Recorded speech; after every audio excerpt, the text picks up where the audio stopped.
Hey, hi, hello everyone. It is Mama Smash here with another speed build. And today we're continuing a series that I'm doing where I'll be going through each of the different packs for The Sims 4. So last time it was the first stuff pack, which was luxury party stuff, but today we're focused on perfect patio stuff. So I like to start these builds by just kind of laying everything out, seeing what I have to work with. And last time the build ended up being a full building. It was a whole bar, but this time, since it was only patio stuff, it did end up just being a room, which will be available on the gallery, of course. My name there is Mama Smash RR. And so to start out, I wanted to try to utilize platforms. They're a newer tool, and so I wanted to see what they could do.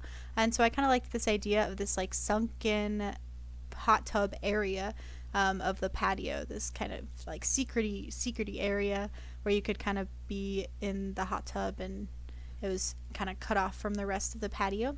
And I started by putting a bar over there. Maybe it could be more of like a party lounging kind of spot with like a bar and patio with the hot tub, but it's not going to stay there. It didn't feel quite right to me how it just kind of ended up playing out, but that's kind of where it started out. I really loved this tree over here, this like circular kind of bulbous tree, which I set it out because I was like, I really want to use it, and so it'll just kind of sit there for a while until I figure out where I want to put it. But once I decided that the bar was gonna not be down in the little kind of sunken area, and I brought it back up, I then put some chairs and couches down there, and I'll be kind of messing around with that to kind of make it into this little hangout area. And then we've got the bar or the grill over here with the cabinets next to it, and trying to kind of figure out how I wanted those to go. I had a really hard time with the different, like the island style cabinets versus the normal style cabinets, lining up with the grill itself. So alt placing those worked really well to make sure that it actually looked like a whole cohesive piece. And now I'm trying to figure out what I want the color scheme to be. I kind of really like this red. I like this like red and black and white kind of look. It just feels very patio to me. I think it's kind of a fun thing to have like the black and white but then have that pop of red color. And so I'll be working with that, kind of playing around with different colors and things like that. Then kind of trying to figure out which of the tables to use. I ended up using the small table with the umbrella rather than the large outdoor table that comes with Perfect Patio Stuff. I think that one fits, I think it actually fits 8 Sims if you put chairs on the end of it. So this was a smaller patio, and so I just had the table with 4 chairs, but there's plenty of space still to fit plenty of people with the chairs or couches down in the sunken area too.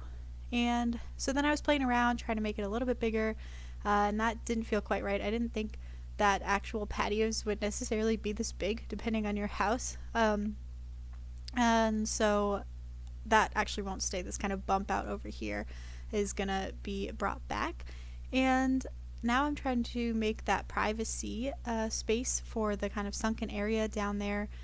This was also a little bit of a challenge with the platforms because, as you'll kind of see a little bit, it sort of wants to like go down to the bottom part if you get too close to the edge. So being careful with those ended up taking a little bit just to make sure that they actually stayed there. And I love these lighting features, these kind of lit sculpture things again. Kind of reminds me of the lit sculpture that was in the chandelier in the last build, but I think it's really fun to have these kind of like lighting features that are useful because they're actually putting light, and then also there as a aesthetic option as well. And then I'm playing with these ground stars, which I don't think I've ever actually used before, and they have a bunch of different colors too, which is kind of fun. They lit up, and they kind of remind me of those stars that you can like put on your ceiling and they glow in the dark. It's kind of like that, but for grown-ups in a patio, and that kind of made me happy. So I put a bunch of those in that sunken part to add a little bit more color and light, and so that was kind of fun. So now I'm moving the grill over to the one side with the table. It's going to kind of end up in the middle, and this is going to be where it ends up in the end. And then I brought that bar back over made sure to use those big lit up chess pieces. My husband loves to play chess, and so I wanted to make sure I had those in there as a fun nod to him. He really loves chess, and I think those are pretty cool pieces as well, that again give light but also give an aesthetic feel too.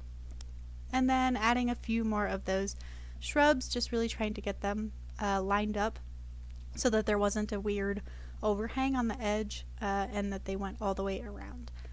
So we're doing that now, and in the end it'll just be this really nice kind of like private space for your hot tubbing party needs, I guess. And this was a fun build to do. It was kind of fun. I don't necessarily do a lot of patios like this in my normal builds, and so it's kind of fun to experiment and see what it might look like. Now I'm finally getting to use those trees. I put them in the corner here. They kind of blend into the shrubs around them, but I think that's probably okay. Once you're in there, you can see the texture and really recognize that they're there, so kind of like a fun surprise.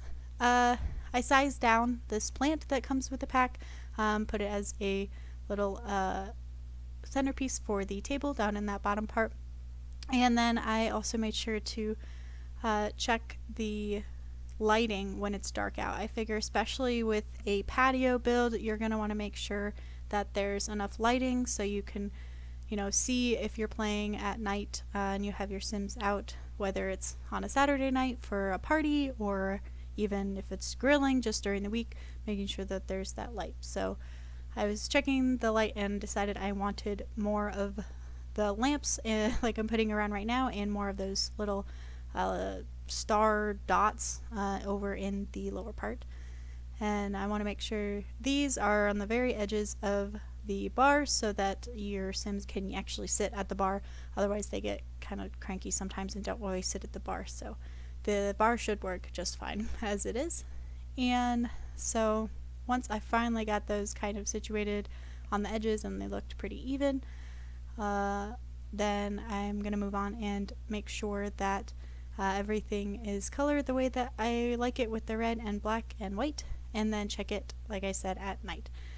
So it still was a little too dark, so then I was trying to figure out some other ways to put light, and also what I wanted the base deck to look like, so I kind of darkened it there, which did help a little bit, I think. Even though it's darker, it helped a little bit. I tried to use these sculpture things again, and it wasn't quite right. It was too busy, and so I end up using some outdoor lights that are raised up. Well, not always raised up, but they're on the floor in some places, but over in the grill area they're actually raised up and look like they're coming out of the cabinets, so that they're kind of like edge lights. And this, you can see right there, was that same problem with the platforms. It kind of goes up and down and up and down, so you got to be really specific there when you're working with platforms. And then here it is above the grill space, kind of like a little lamp that's like attached. If this was like a built-in grill, like stone grill area, then it also, I guess, had built-in lamps, which is very handy. So there's that. And yeah, so then I went and was trying to figure out the lighting for the table. It was still a little dark for me, and so I ended up just raising up a wall light in the center there to give that a little bit more light as well, so that your Sims can see what they're doing. And then I brought in a Sim. I always like to make sure to play test everything, make sure they can sit everywhere, make sure they can cook where they need to cook, and make drinks where they need to make drinks, and swim when they need to be in a hot tub, and then played around with the lighting for a little bit. So that is gonna be all for today's speed build. Again, it will be on the Sims 4 gallery. My name there is Mama Smash RR, and so you can look it up and download it as a room if you'd like to use it in one of your builds. And if you liked this video, don't forget to give it a like and subscribe, and we will see you all next time. But until then, I hope you all have a smashing day. Bye!